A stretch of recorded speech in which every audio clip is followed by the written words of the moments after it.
Ich muss sagen, eine Leberkassemi ist wirklich der mit Abstand greisligste, anreidigste, widerwärtigste Fraß, den ich jemals in meinem Leben gegessen hab. Das ist eine Beleidigung für die Geschmacksnerven.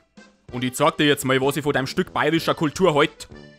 Verreck in der Hölle, du Schinterklump. So was Abartiges wie du wird nie wieder auch nur in die Nähe von meiner Fresslucken kommen.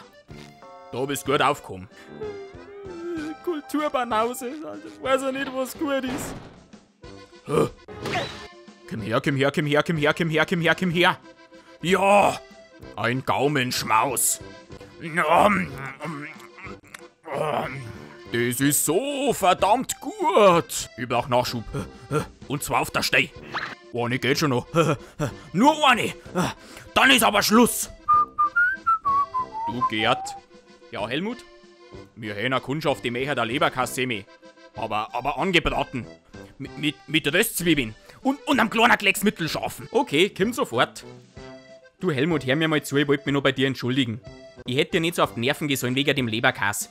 Geschmäcker sind eben verschieden. Ich halt's nicht aus. Und wenn das nicht der Fall ist, muss ich das eben akzeptieren. So, fertig. Ach, jetzt kommt mir gerade eine Idee. Heute bedient der Küchenchef das einfache Fußvolk mal persönlich.